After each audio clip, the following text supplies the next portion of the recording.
What happens when the CEO of a business you've worked at for 3 years suddenly shows up on your night shift? Wearing steel-toe boots and asking how to clock in.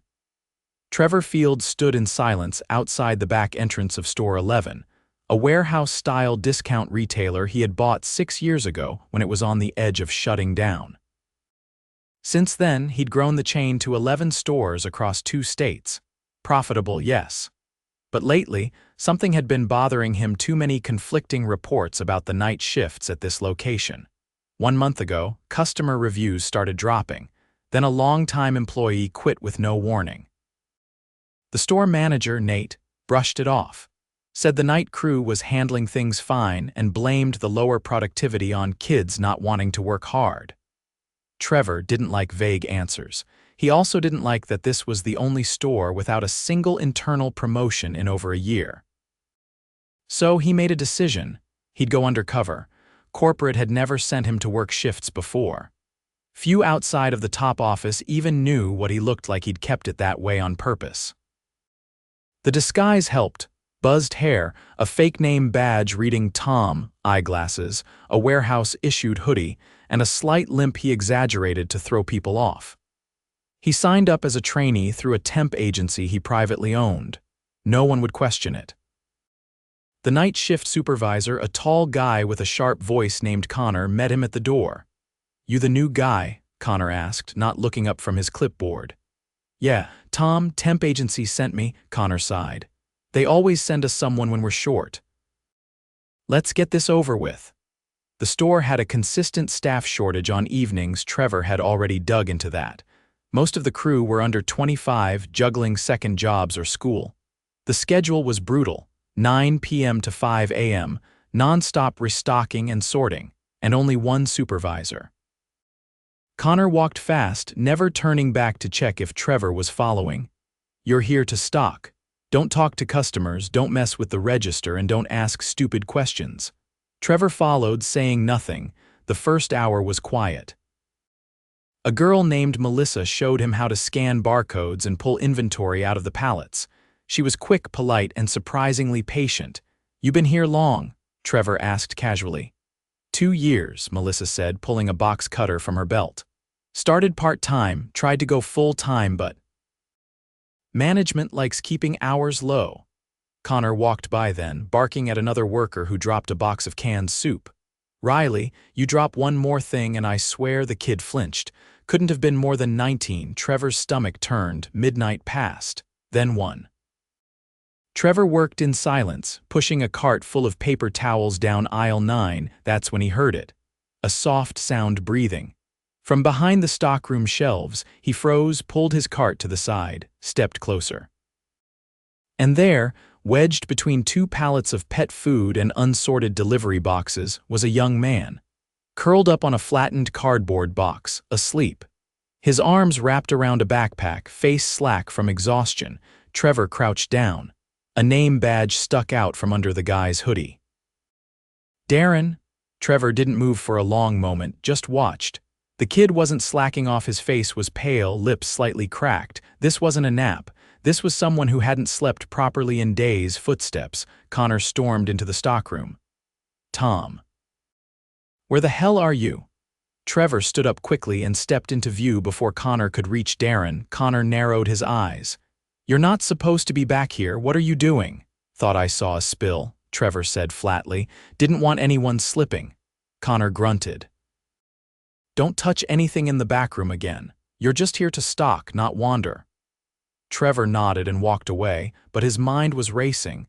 He couldn't ignore what he'd just seen. By the time the shift ended, Darren still hadn't come out. Trevor didn't say anything to the others. Not yet. As he clocked out with the rest, Melissa turned to him. "Good job tonight, Tom. Most new guys don't last past the first break." He gave a tired smile. "Thanks, just doing my best." He walked out of the store into the cold morning air, heart pounding. Something was very wrong here, and Darren was the key to it. Trevor didn't sleep when he got home. He tried, showered, changed, sat on his couch with a mug of coffee gone cold, but his mind kept circling back to the stockroom. To Darren, to Connor's tone. Something was brewing in that store, and it wasn't just poor morale or a tough shift schedule. By the time the sun dipped below the horizon, he was already pulling on his hoodie again, back in the same steel-toed boots. He clocked in quietly. No one asked questions. Tonight the mood was different. Darren was back. Not behind the pallets this time, but moving slowly through the cleaning supplies aisle, dragging a cart with one hand and rubbing his eyes with the other. His shoulders were hunched forward like they were carrying weight no one else could see. Trevor walked over, gesturing to a box of bleach bottles. "I'll take those," he said. "You push the next pallet." Darren looked up, surprised. "You sure?" Trevor nodded. Darren gave a quiet thanks and adjusted his grip on the cart. They didn't talk more than that. They didn't need to. Trevor wasn't here to rush anything.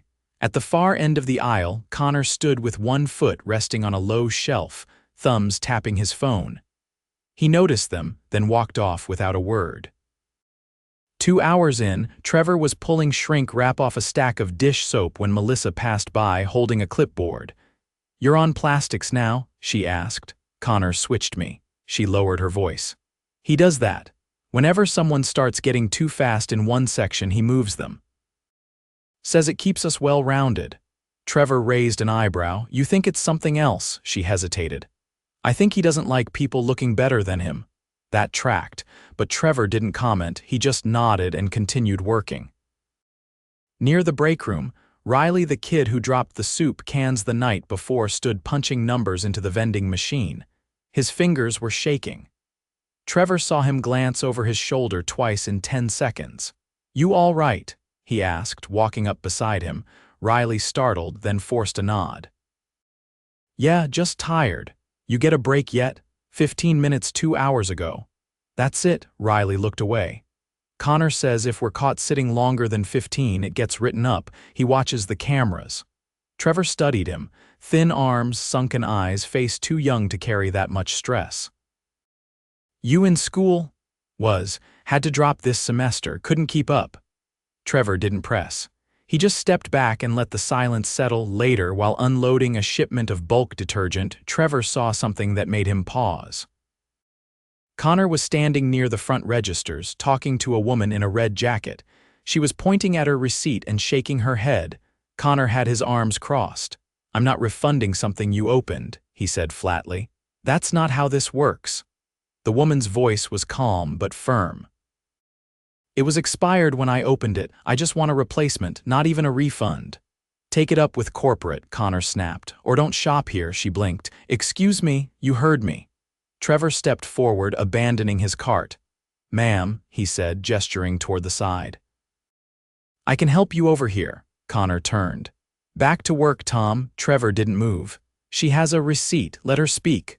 Connor's nostrils flared. "You don't get to question how I handle customers." Trevor didn't reply.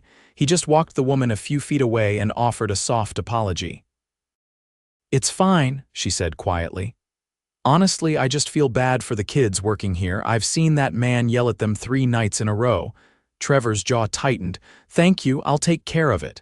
She left after that. No yelling, no complaint filed. Just quiet disappointment etched across her face. Back in the stockroom, Darren was on his knees reorganizing a spill of laundry pods. His hand trembled as he reached for one. "You need a break," Trevor said. Darren didn't look up. "Can't." "Not allowed until 4. "You're not going to make it to 4. "I've made it worse." Trevor crouched beside him. "You've been sleeping back here," Darren flinched. "I wasn't slacking, I don't have a place right now. I sleep in my car, but it's been freezing. I just needed a few hours inside." Trevor kept his voice level. "How long has this been going on?" "Since January. My mom passed and the apartment was in her name. I couldn't cover rent and still make it here. I didn't want to quit. This job's all I've got." Trevor stood slowly. "You're not in trouble." Darren looked up confused. "What?" "Stay here for a minute, I'll be back." Trevor found Connor behind the store near the compactor, vaping. "You knew about Darren," Trevor said. Connor didn't even blink. "If he's got problems, he should talk to HR." "I'm not a social worker." "You knew." "I know he keeps falling asleep on shift. That's all I need to know." Trevor stepped closer. "You ever ask why?" Connor scoffed. Don't care why, he's not my responsibility outside those walls. Trevor's voice dropped. He's your responsibility the second he clocks in. Connor rolled his eyes. Look, man, if you're here to make friends, go bag groceries. This is real work. These kids need to toughen up. Trevor stared at him for a long moment. Clock out, he said. Connor blinked. What? You're done.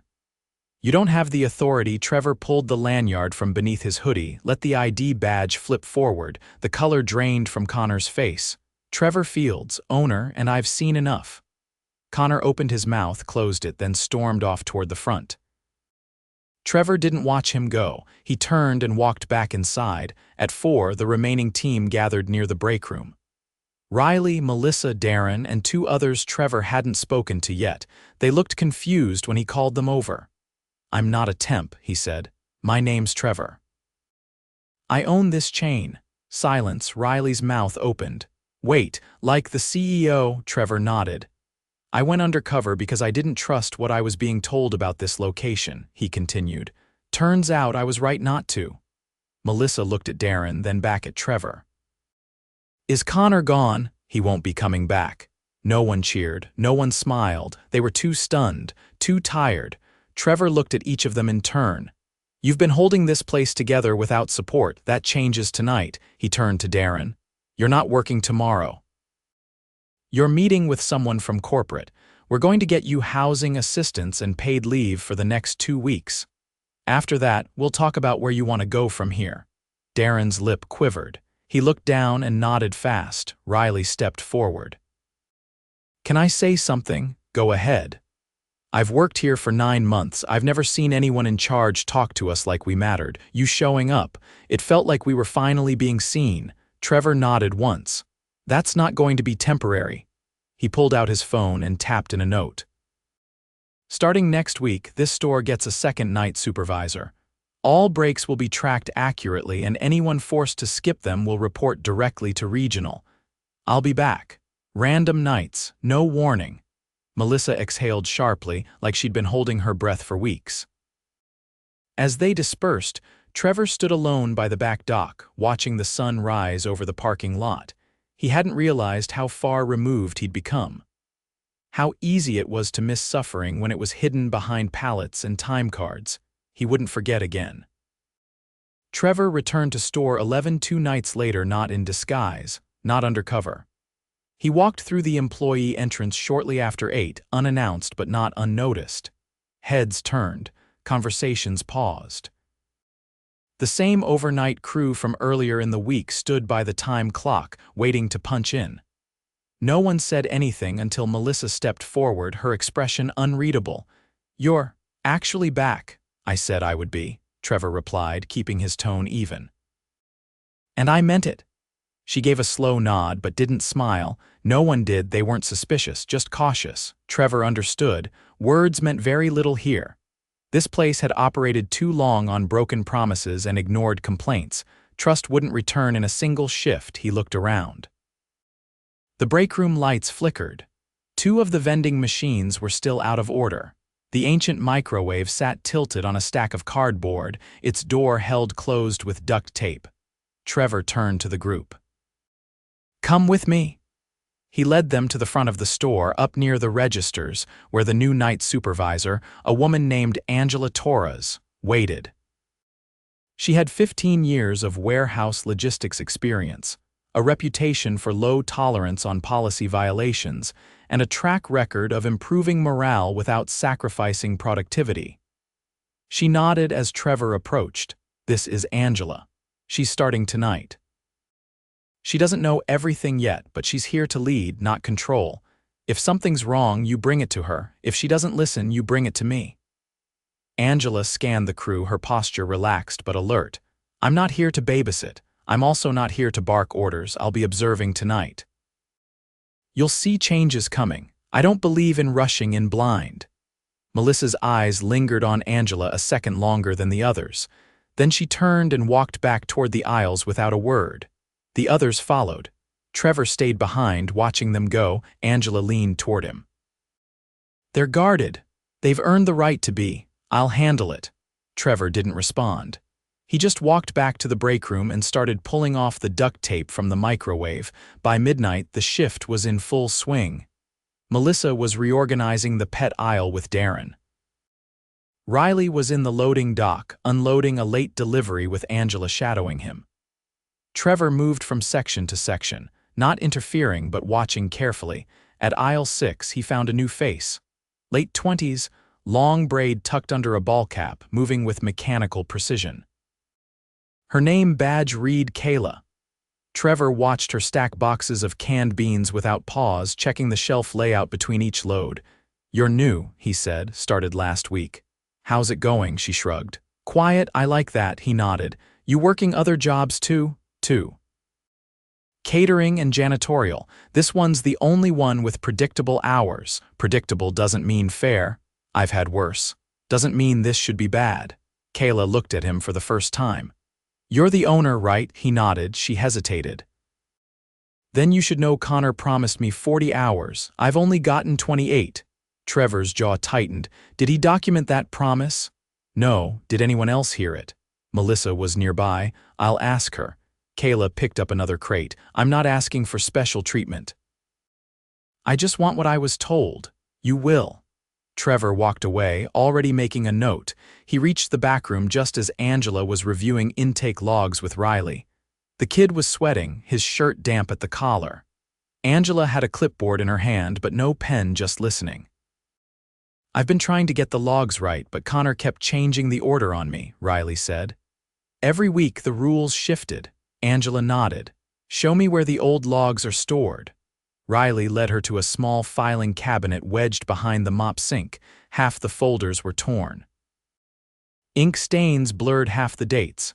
Angela flipped through several entries. "No consistency," she muttered. "That stops today. You're going to log every truck from now on. I'll review it personally each morning." "You sure?" "I wouldn't say it if I wasn't." Riley nodded, then turned to Trevor. "She's good," he whispered. Trevor gave a faint nod. "She is." Before he could respond further, a voice rang out from the front. "Hey, where's your manager?" Trevor turned fast. It was coming from the checkout area. He walked quickly, reaching the register in time to see a man in a heavy coat leaning across the counter, jabbing a finger at Melissa. "She rang this up wrong," the man said, slamming a receipt down. "She scanned 2 of these. I only bought 1. Melissa kept her voice calm. "I can fix it, sir. I just need to void the line." "I don't need a lecture, just give me my money." "I'm not lecturing, don't talk back." Trevor stepped forward. "That's enough." The man turned. "And you are the person who's telling you to lower your voice." The man looked him up and down. "She messed up." "I've got the receipt, this is simple." Trevor kept his tone even. "And she offered to fix it, so you can either let her do that or you can leave." The man scowled. "This how you treat paying customers?" "No," Trevor said. "It's how I treat people who think yelling at employees gets them faster service." The man snatched his receipt and stormed out. Melissa exhaled slowly. "Thanks, you handled it fine. I've had worse." Trevor paused. "That's the second person tonight who said that." She picked up the scanner again. "It's not about having the worst job, it's about never getting to feel like you're allowed to say something when it happens. You're allowed now." She didn't respond. Trevor walked back to the break room. Angela met him there a few minutes later, holding a clipboard now filled with notes. 3 people have been skipping breaks to make up for short staffs. Kayla's been working half of Connor's shifts without a schedule change. And the stockroom still got expired returns mixed with active inventory. "What do you need from me?" 2 more hires minimum, 1 just for maintenance, and I want to review the hiring process myself. Too many temps, not enough permanents. Done. Angela paused. "They're not going to believe anything's changing until they see it." "They'll see it." Angela nodded and left. Trevor sat alone for a while after that, not because there was nothing to do, but because he needed to think. He'd come here expecting to find mismanagement and burnout. He hadn't expected to find a culture so deeply resigned to mistreatment that even basic fairness felt like a luxury to the staff. He couldn't fix everything tonight, but he could fix what was in front of him. He stood and walked out to the floor again. Darren was working near the back now, slower than the others but steady. Trevor walked over. "You doing all right? Better than last week. You still in your car? For now. We'll move faster on that. Temporary housing paperwork's moving. I checked on it today." Darren looked away. "Didn't think anyone'd actually follow up." "I don't say things I don't mean." He nodded, then gestured toward the shelves. "Want to help me line up the detergent labels? It's been bothering me all shift." Trevor smiled faintly. "Yeah. Let's line them up."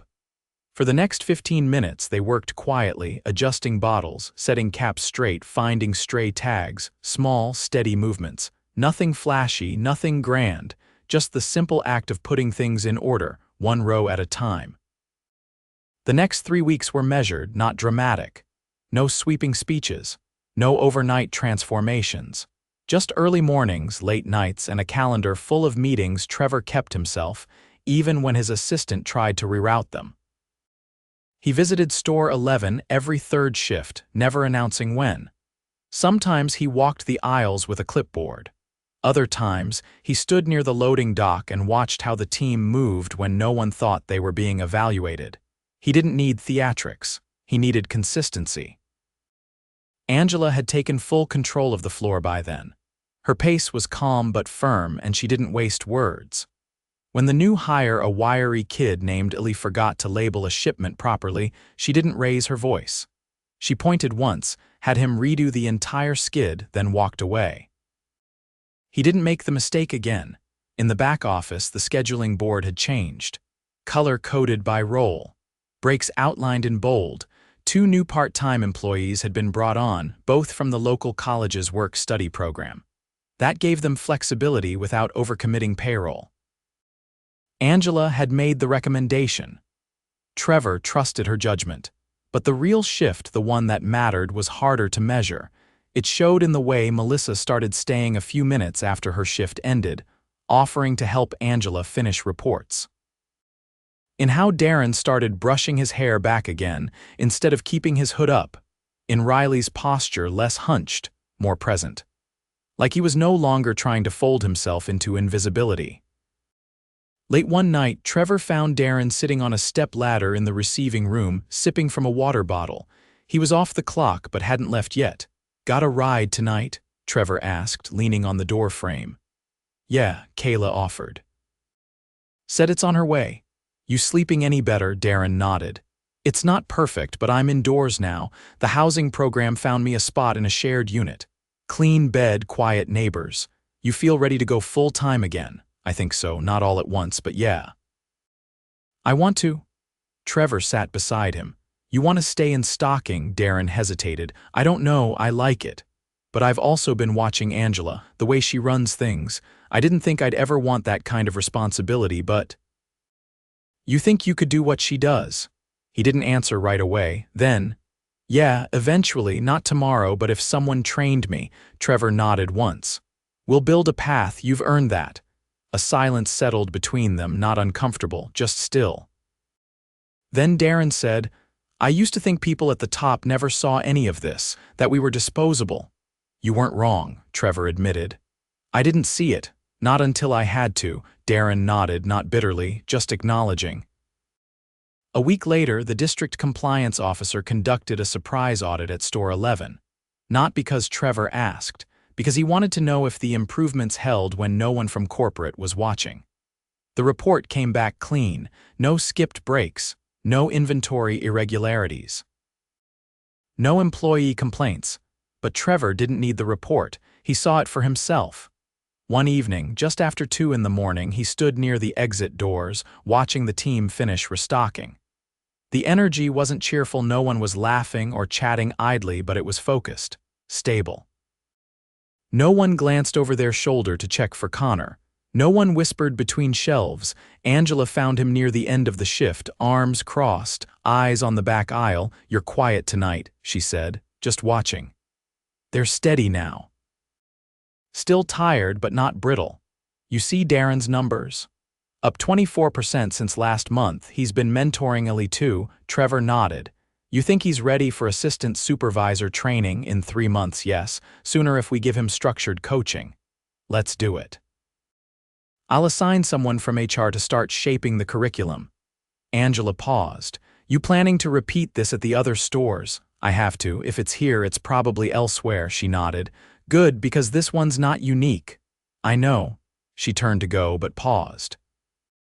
You stuck this out longer than I expected.